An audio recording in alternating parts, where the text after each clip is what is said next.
गुरु कृपा की महिमा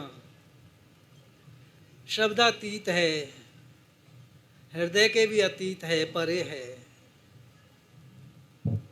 खैर, मैं उस कृपा प्रसाद को के द्वारा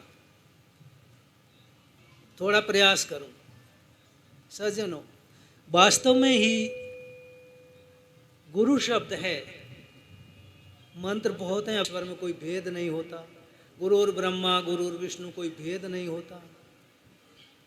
शंकरम शंकराचार्य, केशवम, शंकर भगवान में और शंकराचार्य जी में कोई भेद नहीं होता। तो आज उन्हीं हमारे आद्य गुरु श्री शंकराचार्य भगवान की आज मुंडन, इसको मुंडिया पून्यो भी कहते हैं, माने उन्होंने आज के दिन संन्यास लिया था, मुंडन हुआ था उनका। तो उस परंपरा का निर्वहन करते हुए आप हम सब उसका स्मरण करते हैं, उनका ध्यान करते हैं। तो सज्जनों, जो भी महोत्सव मनाया जाता है, पर्व मनाया जाता है, उसके मूल में कोई न कोई उद्देश्य होता है, कोई कारण होता है। तो उद्देश्य और कारण यह है, मानव शरीर भगवान ने जिस कार्य को करने के लिए दिया, अर्थ करूंगा। मंत्र आपके हमारे सबके जीवन का आधार है, नीम है, शिला है, जो मैं बोल रहा हूं। नैव उपयंति अपचितिम कवयस तव ईशः, ब्रह्मा आयुषापि कृत मृद मुदः स्मरन्तः, यो अंतर बहिस्तनु भृताम अशुभम विधुन्वन, आचार्य चैत्य वपुषा स्वगतिम व्यनक्ति। वेदुन मंत्र का अर्थ करूं। साधक भगवान से प्रार्थना कर रहा है, हे प्रभु, आपने हमारे ऊपर जो कृपा की है, उस कृपा से ऋण हम नहीं हो सकते। पहले चरण का अर्थ, जो आपने हमारे ऊपर कृपा की है, उस कृपा से हम ऋण नहीं हो सकते। मानो भगवान कह रहे हैं, तो बेटा हताश निराश क्यों है? जो मैंने नियम बनाए हैं, जो सिद्धांत बनाया है, कानून बनाया है, उसका पालन करो, ऋण हो जाओगे। तो बोला, आपने जो सिद्धांत बनाया है उसका 1, 2, 4, 10, 20 जन्म नहीं, ब्रह्मा आयुषापि कृत मृद मुदः स्मरन्त, ब्रह्मा की आयु पर्यंत भी आनंद सिंधु में डूबकर यदि आपका निरंतर स्मरण करें, तब भी नैव अपचितिम उपयंती, उससे ऋण नहीं हो सकते। फिर मैं बोलूं आपको, ये भागवत जी का मंत्र है, व्यास भगवान का मंत्र है। ब्रह्मा की आयु कल्पों अरबों होती है यहाँ की, यूं समझो, उसका गिनती पैर उधर ले जाए तो बहुत दूर समय लग जाएगा, अरबों वर्ष मानो अपनी यहाँ। तो इतने समय तक भी यदि हम आनंद सिंधु में खिन्न होकर के नहीं, कोई उद्देश्य रख करके नहीं, कोई स्वार्थ सिद्धि रख करके नहीं, कोई प्रयोजन हल करने का उद्देश्य रख करके नहीं, आनंद सिंधु में डूब करके, मुद स्मरंत, आनंद सिंधु में डूब करके भी आपका स्मरण करें रात दिन, तब भी उससे ऋण नहीं हो सकते। ये व्यास भगवान आप हमको कह रहे हैं, वास्तव में यही बात है। क्योंकि आगे जब बढ़ूंगा, क्योंकि इस मानव शरीर से होने वाला लाभ है, उस लाभ के लिए भी सज्जनों, प्रेमियों, बंधुओं, देवता भी तड़पते हैं। देवताओं को भी ये दुर्लभ है। क्यों दुर्लभ है? मैं आपसे प्रवचन नहीं कर रहा, घर की बात करने के लिए थोड़ा प्रयास कर रहा हूं। क्यों दुर्लभ है? जो आज देव योनि में बैठे हुए हैं, जिनको देव योनि प्राप्त है, वे भी किसी दिन मनुष्य ही थे, और मनुष्य योनि में उन्होंने जो शुभ कर्म किए, कामना लेकर के जो कर्म किए, कर्म में भी अंतर होता है, फल की इच्छा से जो कर्म किए, उस फल की इच्छा को भोगने के लिए उनको देव शरीर मिला। अब वहां देव शरीर में मानव शरीर में इतना अंतर है क्या, कि वह तो केवल भोग ही योनि है। देवता आगे के लिए कोई नया कर्म नहीं कर सकते, देवता अपनी आयु को स्वर्ग में रहने के लिए नहीं बढ़ा सकते, क्योंकि भोग योनि है। क्षीणे पुण्य मर्त लोकम विशंति तेतम भुक्त्वा स्वर्ग लोकम विशालम। उस विशाल स्वर्ग लोक को भोग करके, और पुण्य क्षीण होंगे, रसद बीत जाएगी, खर्चा बीत जाएगा, गाड़ी में से डीजल बीत जाएगा, तो खड़ी तो रहेगी। तो वो पुण्य समझना कितना हम अनर्थ कर रहे हैं हमारे साथ में, इसलिए मुझे दुख हो रहा है। तो पुण्य क्षीण होने पर फिर मृत्यु लोक में ही आएंगे, यहीं आएंगे, आगे के लिए वो अपनी आयु को नहीं बढ़ा सकते। लेकिन यह मनुष्य पुण्य कर्मों के फल को भोगते हुए भी, पुण्य कर्मों के फल को अच्छी प्रकार से भोगते हुए भी, निश्चिंत होकर के भोगते हुए भी, किसी भी प्रकार की बाधा नहीं, कोई चिंता नहीं, कोई क्लेश नहीं, कोई जिम्मेदारी नहीं, उसके द्वारा जो आप देख रहे होंगे शायद महापुरुषों के लिए सारे क्लेशों से दूर, और उस आनंद सिंधु में डूब करके किलोले कर रहे हैं, लहर ले रहे हैं। क्यों कह रहा हूं? मानव शरीर की, देवताओं की और मनुष्य की तुलना बता रहा हूं, समीक्षा कर रहा हूं, निरीक्षण कर रहा हूं, परीक्षण करके बता रहा हूं आपको। देवताओं को बता, मनुष्य माने योग भी कर सकता है, और देवताओं को दुर्लभ है उन भोगों को भी भोग सकता है। देवताओं को चिंता है, देवताओं को क्लेश है, देवताओं को प्रतिस्पर्धा है, देवताओं को आपस की ईर्ष्या है, लड़ते युद्ध करते देखे होंगे, पर महापुरुष आपने युद्ध करते हुए नहीं देखे होंगे। इसलिए देवता भी तरसते हैं। और एक मार्मिक बात और बता दूं, तुम कहो तो बता दूं, देर हो रही होगी तुमको।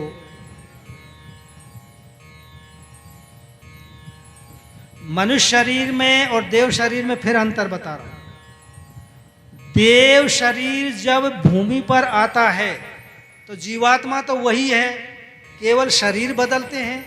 आप वही हैं जो घर अपना व्यवहार कर रहे थे, जिन कपड़ों को पहन करके, उन कपड़ों को उतार करके ये दूसरे कपड़े पहन करके आए हो आप सब आज। यही तो है ना, आप जो खेती कर रहे, व्यापार कर रहे, जो भी व्यवसाय कर रहे थे, उन सब वह कपड़ों को उतार करके दूसरे कपड़े पहन करके आए हैं। तो अब आप बदले हैं, कपड़े बदले हैं। बोलो समझ में आ गई हो तो साफ बताओ मुझे, जोर से बोलो, मैं सुन कम रहा हूं। आप तो नहीं बदले ना, इसी सूत्र को लिख लेना, आप नहीं बदले, कपड़े बदले।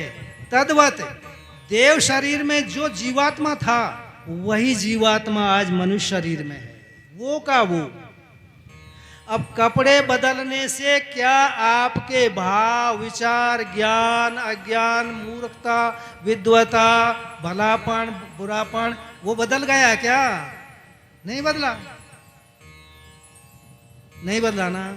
तो शरीर बदलने से जो जीवात्मा के अंदर देव शरीर में भोग भोगे थे, उनसे जो संस्कार पड़े थे भोगवाद के, वो ज्यों के त्यों आए हैं सज्जनों, वो ज्यों के त्यों मनुष्य शरीर में भी आए हैं। तो क्षीणे पुण्य मर्त लोकम विशंत, पुण्य क्षीण हुए जब मनुष्य शरीर में आए, तो मनुष्य शरीर में भी ये तो है ही नहीं कि वो निकृष्ट योनियों में जाएगा, या उसको कोई बहुत हीन जन्म मिलेगा मनुष्य शरीर में। मनुष्य शरीर में भी अच्छा जन्म मिलेगा, क्योंकि वहां से आया है ना। नरक से आने वाले का जीवन अलग होता है, स्वर्ग से आने वाले का जीवन अलग होता है, ये तो आप जानते हैं। जैसे घर में से व्यक्ति आएगा, बच्चा आएगा, तो उस घर के अनुसार ही तो उसकी बोली चाली, रहन सहन, कपड़ा लत्ता वैसे ही तो होंगे ना। एक लोह पीटा के एक बड़े सेठ के बच्चे के, दोनों के कपड़ों में, रहन सहन में तो अंतर होगा ही ना। तो वो स्वर्ग से आया है, इसलिए बुद्धिमान है, वरिष्ठ है, और आज सामाजिक भी है माफ करना। समाज में भी लाइटमैन है। क्यों है? वो स्वर्ग लोक से आया, ये पहचान है, वो स्वर्ग लोक से आया है। लेकिन मार्मिक बात यह है, माफ करना, स्वर्ग लोक से जो भोगों को भोग करके आया है वो भोग वासना यूं की यूं ही है, यूं की यूं। तो अब स्वर्ग लोक के भोगों को भोगने के लिए मृत्यु लोक का जो व्यवसाय है, जो आमदनी है, वह उसको पूर्ण नहीं कर सकती। उतनी आमदनी नहीं है जो स्वर्ग में तक संकल्प से विमान चलते हैं। आगे समझ में? तो अब उस भोग वासना को शांत करने के लिए, स्वर्ग जैसे भोगों को भोगने की अभिलाषा को पूर्ण करने के लिए, फिर ये भरसक यहां 2, 3, 4 नंबर का आगे नहीं बोल। इसलिए अभी चरण रह गए, पीछे 2 चरण बाकी हैं जो मैंने मंत्र शुरू किया था, फिर बोलूंगा, आऊंगा। इसलिए एक बार गुरु वशिष्ठ जी भगवान श्री राघवेंद्र जी को उपदेश दे रहे थे, क्योंकि वो नरलीला कर रहे हैं ना, उपदेश दे रहे थे। योग वाशिष्ठ में कथा आती है। आप झूठ तो नहीं बोल सकते, लेकिन इंद्र है फिर ये मोरी का कीड़ा बन गया। भगवान राम को संशय तो खैर नहीं हुआ, नरलीला कह रहा हूं, राम को संशय की कोई बात ही छोड़ो, नरलीला कर रहे हैं। हमको संशय हो जाता है जब हमारे सिद्धांत के ऊंची से ऊंची बात मिलने लग जाए तो थोड़ा संशय होने लगे, ऐसा हो सकता है क्या? तो भगवान राम ने कहा, गुरुदेव ऐसा कैसे हो सकता है, जो इंद्र की गद्दी पर था एक दिन और आज ये दशा हो रही है इसकी? बोला हाँ बेटा, सिद्धांत ऐसा ही है। सिद्धांत चाहे इंद्र हो, चाहे भगवान विष्णु ही रूप बना करके आया हो, उसको भी नहीं छोड़ेगा। सबसे ऊंची बात बता, ये जब इंद्र, क्योंकि क्षीणे पुण्य मृतलोकम विशंति, मैं वेद से बोल रहा हूं, यहां आया, आपके साथ में कितना अन्याय कर रहे हैं आप, इसलिए बोल रहा हूं। आप सबको छोड़ करके ये सैलाब उमड़ा है, इसलिए मेरा कर्तव्य बन गया आपका बोलना, और कड़वी मीठी सब तरह की बोलने का अधिकार है मुझे, समझ। तो फिर वही बात अभी थोड़ी देर पहले कही, तो वशिष्ठ जी कह रहे हैं कि हे राम, ये जब वहां से आया तो फिर इसने, हम शासन से डरते हैं, प्रशासन से डरते हैं, फिर एक बार हम शासन से डरते हैं, हम प्रशासन से डरते हैं, लेकिन क्यों डरते हैं? हम अनुशासन में नहीं रहते, इसलिए डरते हैं।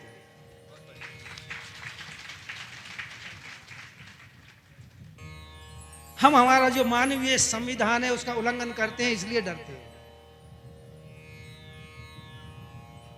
एक ही बात पकड़ में आ जाए, किसी के सबके एक बात, कोई भी जो आप चाहते हो, जो आपके समझ में आए, वही। तो हम क्यों डरते हैं? शासन और प्रशासन से इसलिए डरते हैं कि स्वयं हम अनुशासन में नहीं रहते, और अनुशासन में रहेगा तो मैं गारंटी दे रहा हूं आपको लिख करके, शासन और प्रशासन आपके चरण छुएंगे, छू रहे हैं, छुएंगे, क्योंकि आप अनुशासन में रहते हैं। तो आप हमको क्या करना है? बड़ा बनने के लिए, मान बनने के लिए क्या करना है? किस में रहना है? बोलो जी, जोर से बोलो। अनुशासन। इसका अनुशासन जो मानवीय संविधान है, मनुष्य के लिए जो करने के लिए कहा है उसको करने का प्रयास करो, जो नहीं करने के लिए कहा है उसको नहीं करने का प्रयास करो। बस यही तो हमारा संविधान है।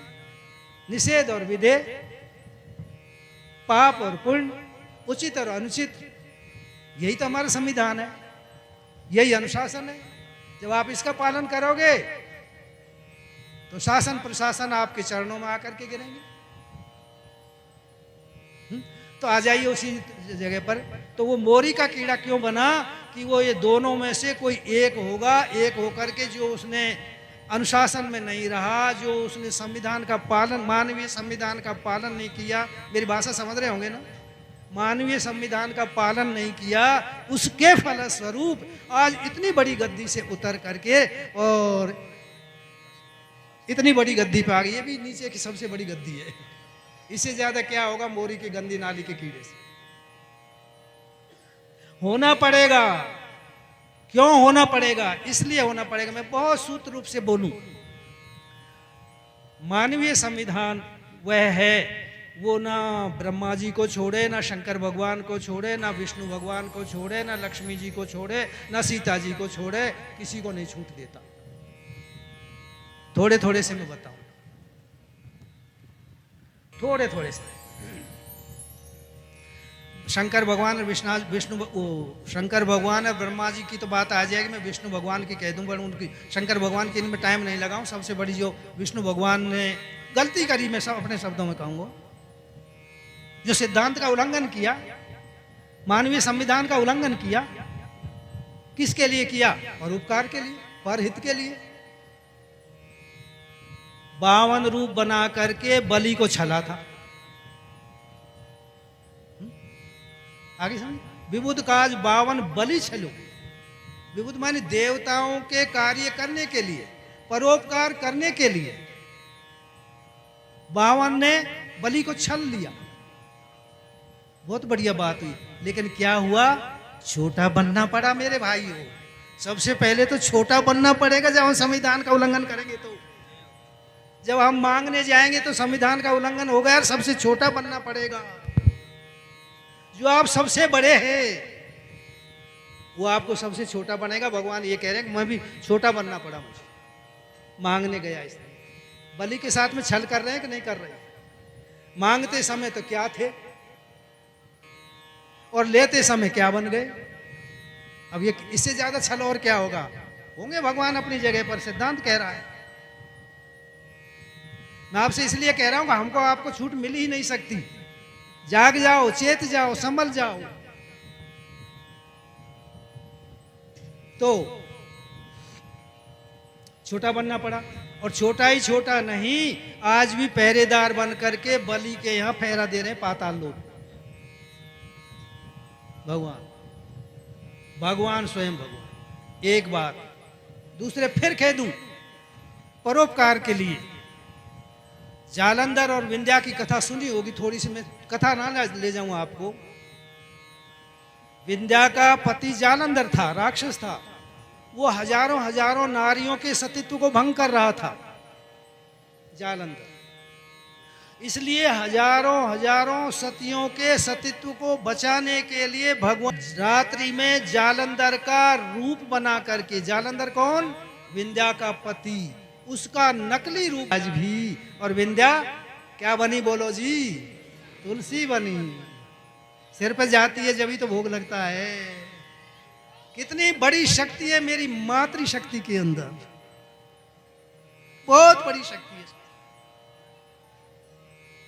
क्यों कह रहा हूं कि गुरु शरण में जाने पर क्या मिलता है?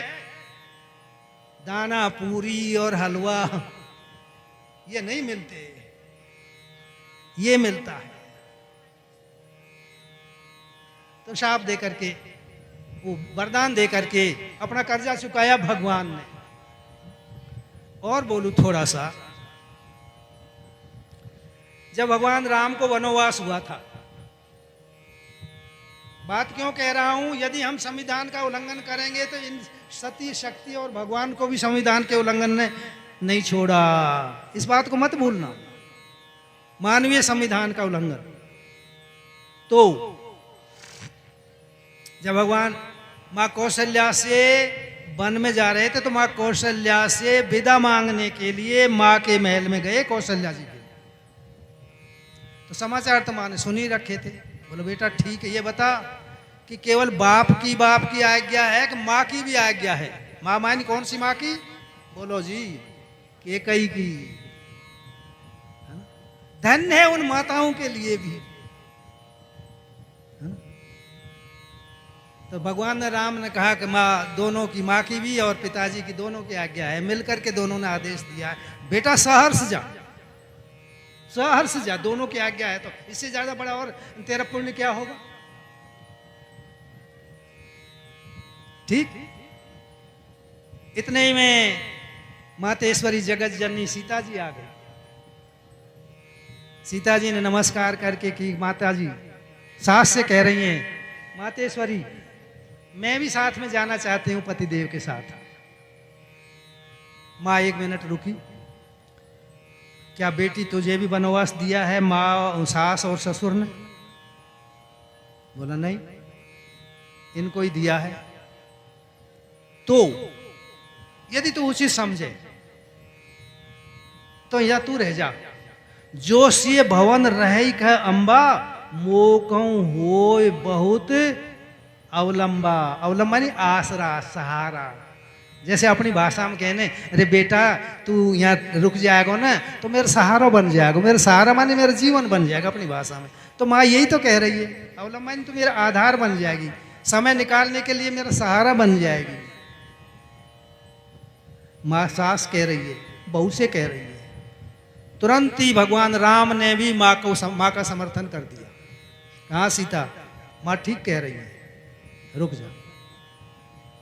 तो प्रसंग तो रामायण में पढ़ा होगा, आप पढ़ते हैं बहुत है, लेकिन एक ही चौपाई कह दूं। सीता जी ने बहुत अच्छा उत्तर दिया, जिसका परिणाम 10 महीने में, उसका भुगतान 10 महीने में रावण के यहाँ रह करके किया। जो सीता जी ने उत्तर दिया है उसका, जीव बिन देह नदी बिन उबारी, और तैसे ही नाथ पुरुष बिनु नारी। माँ तो कह रही कि तू मेरा अवलंब आसरा बन जाएगी, सहारा बन जाएगी, और कहती है कि जब पति चले गए तो मैं तो मुर्दा रहूंगी। माँ तो उसको सहारा बना रही है और वो मुर्दा बन रही है।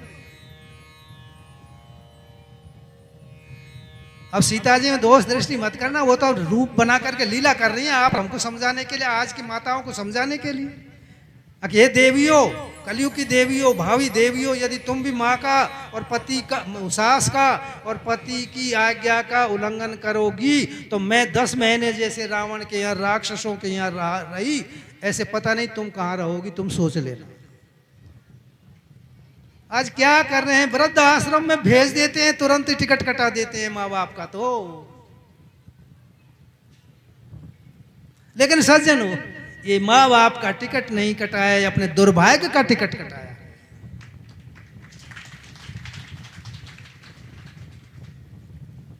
और पति की तो कह दूंगा मैया नाराज हो जाएंगी, पनियो मुपा आए मेरे पास में। अब मैं दूसरी जगह आ गया, अब तो बाहर को आ गया, कोई नहीं बाहर को आ गया। मोते यार कहें बाबा कोई ऐसा मंत्र है का जो हमारो लल्लू का दादा बस में है जाए, बस में है जाए। महाभारत लड़ेंगे कि जान खा कर नहीं बतना, बस में करके। वर्तमान का दिया आपको राम मंदिर का और शिष्य जी के दृष्टांत के द्वारा। इसलिए वो साधक प्रार्थना कर रहा है कि नैव उपयंती अपचितिम कवयसतव ईशा। आपसे उरण नहीं हो सकते। कब तक? ब्रह्मा आयुषा कृत मृद मुदा स्मरंत। आप ही आपको ध्यान करते हुए, भजन करते हुए, दूसरा कोई उद्देश्य न रखते हुए, और फिर यदि आप ही आपका भजन करें, मैं हम लोगों से भी कह रहा हूं, मैं हम लोगों से भी कह रहा हूं, दूसरा कोई उद्देश्य न रख करके केवल जो उद्देश्य के लिए देश और भेष का को धारण किया है, यदि उसकी तरफ ही हम चलें, प्रार्थना करें, तो शायद बच जाएंगे, निश्चय बच जाएंगे। क्योंकि सिद्धांत ही है। जैसे पतन का सिद्धांत है, ऐसे उत्थान का सिद्धांत है, वो भी तो तत्काल फल देता है। नई वस्तु शक्ति अर्थिताम अपेक्षते, परिभाषा है। वस्तु में जो शक्ति होती है वो उचित अनुचित का बोध करती ही नहीं, वो विचार करती ही नहीं। आपके पास में अग्नि है और छप्पर है कच्चा, छान पड़ी हुई है, और पड़ोसी के भी जिससे आपकी चल रही है, बातचीत ना बन रही, बोली वाणी में नहीं बन रही, शत्रु है, तो उसको अपने अपने घर पर रख दो, नहीं जलाएगी, क्योंकि वो तो अपना घर है। और शत्रु के पे जलाओ तो जला देगी, भस्म कर देगी ना अग्नि। बोलो जी क्या रहा है,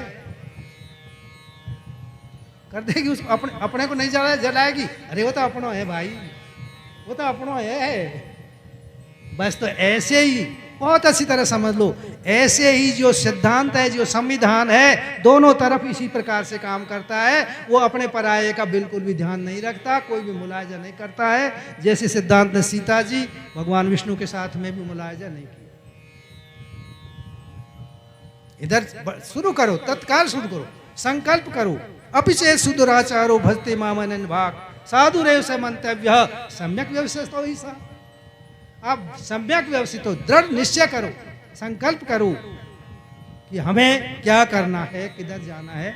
शुभ कर्म के सब संकल्प करो, शुभ संकल्प करो, भगवान की ओर चलने का संकल्प करो, निश्चय करके आपको सफलता मिलेगी। अपिचे सुदुराचारो, बिल्कुल चिंता मत करो, छोड़ दो क्लेश को, चिंता को, पीछे की बात को छोड़ दो। बीतीता है विसार दे, आगे की सुध ले, जो बने आवे सहज में, ताही में चित दे। उसी में देव जो वर्तमान में होता, उसको तो छोड़ दो, संकल्प दृढ़ करो। तो भगवान स्वयं कह रहे हैं गीता जी में, साधु एवं मंतव्य, उसको साधु ही मान लेना चाहिए, वो साधु है। क्योंकि दृढ़ निश्चय में बहुत बड़ी शक्ति है सच। हाँ, बहुत बड़ी शक्ति है, दृढ़ निश्चय हो जाए तो। क्यों?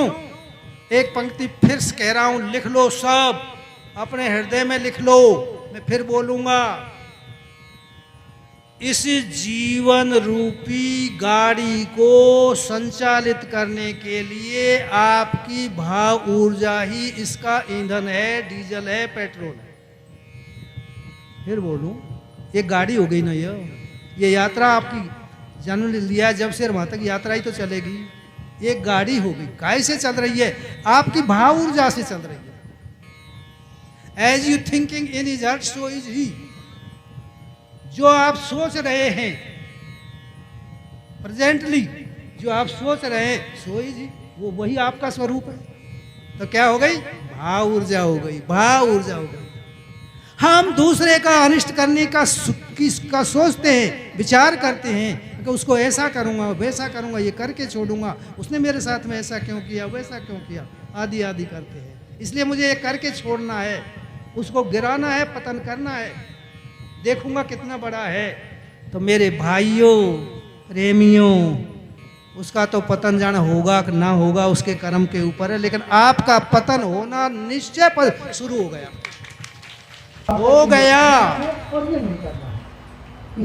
और या तो 3 सेकंड में फल देगा, या 3 मिनट में देगा, या 3 दिन में देगा, या 3 महीने में, या 3 वर्ष में वो निश्चय करके फल देगा। जो आपने खराब संकल्प किया था किसी के, वो आपके साथ में ऐसा होगा।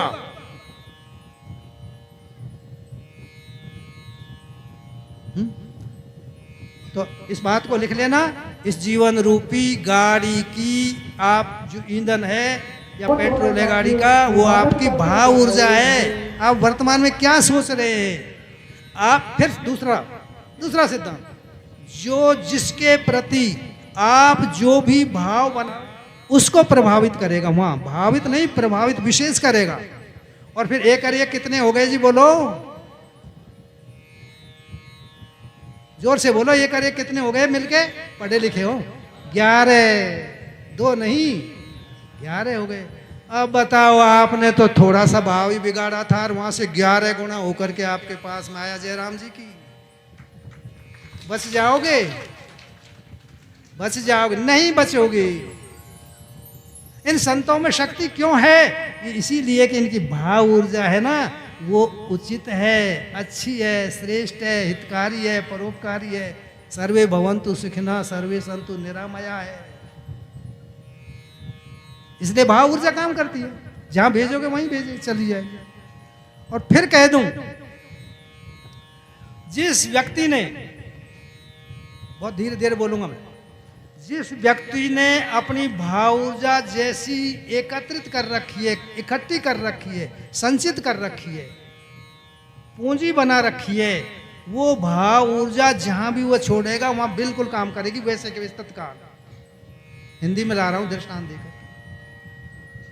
भाव ऊर्जा तो आपने देखा होगा, जो कहते हैं ना, गरीब रो देगा तो जड़ा मूल से क्यों खो देगा? उसने भाव ऊर्जा ही गरीबी की नेगेटिव कर रखी है। गरीब हैं, बेचारे हैं, कुछ नहीं कर सकते, लोग सता रहे हैं, मार रहे हैं, ताड़ना दे रहे हैं, लूट रहे हैं, बुद्धि नहीं है, समुदाय नहीं है, मनुष्य नहीं है, सहायता नहीं करते हैं, बहुत गरीब हैं, बहुत दुखी हैं। कैसी हो गई ये भाव ऊर्जा? बोलो जी, पॉजिटिव या नेगेटिव? नेगेटिव हो गए भाई, नकारात्मक इकट्ठी कर ली ना। एक बात। और आप महापुरुषों के पास में क्यों जाते हो? कि उनके दर्शनों से, उनके स्पर्श से, उनके ध्यान से, उनके वचनों से हमारा कल्याण होगा। क्यों होगा? भाव ऊर्जा से होगा। उन्होंने भाव ऊर्जा वही इकट्ठी कर रखी है जो आप सुन रहे हो, प्रत्यक्ष है ये तो, है ना।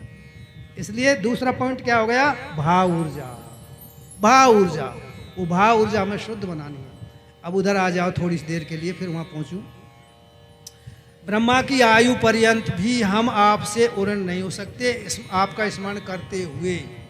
और प्रेमियों, भागवत जी में तीसरे स्कंद में ही कपिल देव भगवान और माँ देवहूति का संवाद है। वहां उसमें स्पष्ट रूप से कहा हुआ है ये उड़न न होने का, कि वहां वादा करके आता है गर्भ में, यद इतो निर्गमिष्यामि भजिष्यामि हरिम प्रभुम। यद इतो निर्गमिष्यामि, यहाँ से निकल जाऊं, इस डिब्बा में से, रेल के में से मेरी यात्रा मत बाहर को करने चला जाऊं, तो मैं आप ही आपका भजन करूंगा, आप ही आपका स्मरण करूंगा। ये आप वादा करके आए हैं गर्भ में, मैं आपके वादे का स्मरण दिला रहा हूं। और वादे को चूक जाते हैं, वादे को भूल जाते हैं, वादे को पूर्ण नहीं करते हैं, तो शायद एक साधारण मनुष्य नहीं छोड़ता, तो वो वादा को बनाने वाला शायद आपको नहीं छोड़ेगा। तो वह वादा करके आए हैं ये निरंतर भजन, तो निरंतर ना करें, मानो निरंतर ना करें। तो फिर बताऊंगा थोड़ी देर में कितना करना है। तो फिर भगवान ने कहा उस साधक से, आप ब्रह्मा की आयु पर्यंत भी हम आपसे उड़न नहीं हो सकते जो आपने उपकार किया है। बोला भाई, भगवान कह रहे हैं मानो। बोला भाई मैंने ऐसा क्या उपकार कर दिया तुम्हारे साथ में? बोला ये उपकार कर दिया आपने। क्या उपकार कर दिया? ब्रह्मा आयुषा आयुषा विकृतमुदा स्मरण करते होगे। यो अंतर बहिस्तनु भृताम अशुभम विधुनवन। जो प्राणियों, तनुभृता माने प्राणियों के जो अशुभ हैं, पाप हैं, विषय वासना है, उनको अंतर्यामी रूप धारण करके, और चैत्यवसा माने अंतर्यामी रूप धारण करके, आचार्य रूपेण माने गुरु रूपेण उनको आप धुन देते हो। भीतर दोनों जगह धुनना चल रहा है, भीतर भी चल रहा है और बाहर भी चल रहा है गुरु के रूप में। ये भागवत जी कह रहे हैं। तो भीतर तो प्रेरणा देता है, आपके अंदर उत्कंठा जागृत करता है वो परमात्मा, वो चैत्यवसा, वो अंतर्यामी। अंतर्यामी का तात्पर्य अंतर्यमन करने वाला, शासन करने वाला, वो परमात्मा अंतर्यामी रूप से आप ऐसे करते हैं, सबके अंदर बैठा हुआ है। और बाहर को आचार्य रूप। तो कनेरा रुई को धुन करके नष्ट करता है कि रुई में कुछ और परिवर्तन करके देता है? बोलो, आपसे पूछ रहा हूं मैं तो। नष्ट ना करे ना, बल्कि ऐसा परिवर्तन करके दिया जो कितनी रुई थी जिसको देखने का मन नहीं कर रहा था, हाथ लगाने का मन नहीं कर रहा था, कैसी बन गई, भगवान की बत्ती बनी पूजा में जाकर के, पूजा में। और उससे पहले आपको हाथ लगाने का मन नहीं कर रहा था उस रुई का, तो क्यों धुन दिया? तो ऐसे ही जो हमारे अंदर कमियां हैं, जो हमारे अंदर दोष हैं, जो हमारे अंदर विकार है, भगवान नष्ट नहीं करते, भगवान उनको सद्गुण बना करके दे देते हैं। बोले सच्चिदानंद भगवान, बोले सतगुरुदेव भगवान की जय। अब सोच लिया उससे बड़ा कोई हो सकता है, उससे बड़ा कोई उपकारी हो सकता है, उससे बड़ा कोई सुहृद हो सकता है हमारा? नहीं हो सकता। इसलिए फिर अब बस उपसंहार की ओर ले जाऊं, इसलिए ले जा रहा हूं, इसलिए ले जा रहा हूं। बहुत कोशिश करी, खैर इसलिए ले जा रहा हूं। चिंतनया ही विपदा मादावे प्रतिक्रिया, न युक्तम कूप खननम प्रदीप्ते वहनिना ग्रहे। आप कच्चे मकान में, छप्पर होते थे पहले, छप्पर ऊपर है, पीछे को आग लग रही है, और आप उसके भीतर खर्राटे भर करके चादरा ओढ़ करके सो रहे हैं। किसी ने कहा, अरे भैया पागल है, पीछे को तो छप्पर में आग लग रही है, जल्दी जग। अच्छा तो लाओ, बोलो फावड़ो लाओ, कुदार लाओ, गेती लाओ, तसला लाओ, कुआं खोदे ना पानी, उस आग को बुझा, पानी से तो बुझाएंगे भाई, कैसे बुझेगी? तो कुआं खोदे आंगन में। अब मैं ज्यादा ना बढ़ाऊं, हम यही तो कर रहे हैं। बुढ़ापे में तो पर भजन नहीं करना है, आवे हम वो ठगबे वो से महाराज बस ये हो जाए वो हो जाए, फिर तो भजन नहीं करना है, आपके पास में ही आना है हमें तो। पर अभी छोरा के ब्याह हो जाए, एक नाती हो जाए, वहाँ की नौकरी लग जाए और नाती खिलाऊं, वहाँ के बाद में क्योंकि बहू आवेगी जो समझे ने पूछे ने कैसे बच्चा ने पालन पोषण करे, या के मार रह रही मेरे क्या काम है, मैं तो भजन ही करूंगी ना। यही तो कर रहे हैं भाइयों। आग लग रही भाई, एक क्षण जो बीत गया कभी जीवन में आने के बाद नहीं। आयुष क्षण एकोपी सर्वरत्न नहीं न लभ्यते नियते तद वृथाय न प्रमाद सुमानव। बीता हुआ समय, आज 29 जुलाई है, 29 जुलाई है। अब से पहले का जो समय है क्या हो रहा है, 1 बजे 2 बजे कुछ भी हो रहे हैं, ये 12 बज गए, ये जीवन में आपके में कभी नहीं आएंगे। 29 जुलाई दूसरी आएगी, और कहते हैं कि उसके बाद में दूसरी जुलाई आ जाएगी, नहीं 100 साल बाद में आएगी, वो भी दूसरी आएगी। कभी कभी भी नहीं लौट सकती, कभी भी। कितना कीमती समय है, नियते वृथा है ना, उसको हम कैसे बर्बाद कर रहे हैं, भगवान को धोखा दे करके। भगवान को दे रहे हैं कि अपने आप को दे रहे हैं, मैं जानू भगवान को दे रहे होंगे, न्यू ही कहें। तो बात तो समझ में आ गई। इसलिए चिंता करो, आग लग करके बुझाने से पहले पहले कुआं खोदने कि तैयार रहेंगे तो तुरंत वाकई भाई दबा देंगे, पानी हमारे पास में है।